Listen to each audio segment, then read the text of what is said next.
Okay, Bill, you ready? Got some emails here to pose to you. And George writes in from Penticton, British Columbia. If you haven't been there, by the way, beautiful part of the world. I'm from British Columbia. Got to try it. Hi, Bill. I believe gold options expiry is this coming Monday. In the past, gold has always been taken down by a big margin just ahead of this. What do you see happening the next few days? Will we see resistance of a takedown, or does the cartel still have enough ammo to take gold to the woodshed one more time to rescue the shorts? And how is it possible that the gold price often follows the same trading pattern day in, day out, almost tick for tick? There's a lot of questions built in there. Maybe answer the first one, and then I'll pick up on that one. But basically, options expiry tends to be taken down by a large margin. What's going to happen this time, Bill? Well, nobody ever knows for sure, but time and time again, the gold cartel comes in before an option expiry, takes the price down, it goes right back up again. As soon as the option expiry is over with, because they're protecting their positions. There's a lot of talk in our world about huge option positions above the market at 1,200. There's something like 29,000 contracts written. And there's always a possibility that somebody could go after these positions, but it's so far away, it would be extraordinary to say the least. Well, let's take up the second part of this question. If we will, the homogeneity of price actions when it comes to gold, what is that the result of? Is that coincidence, or do you have some conspiracy theory on that?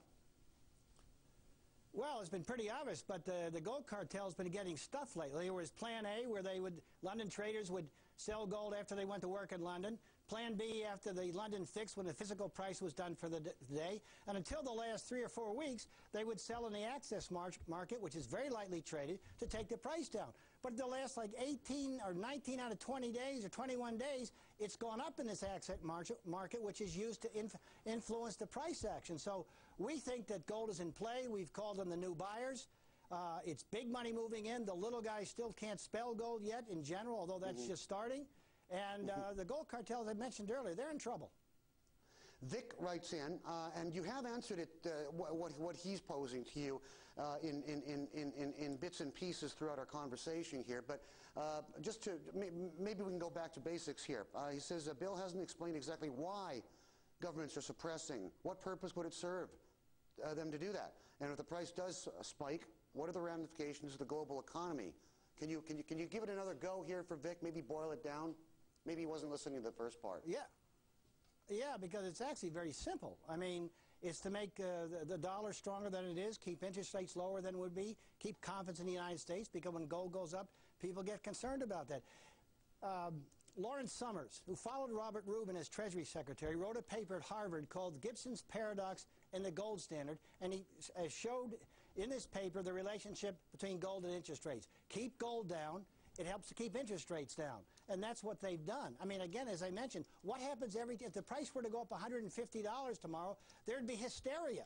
And there'd be all kinds of concern. So they've been manipulating the price. The key for people to understand is the supply-demand fundamentals are explosive, because the bad guys, as we call them, don't have enough physical gold to keep the price from rising.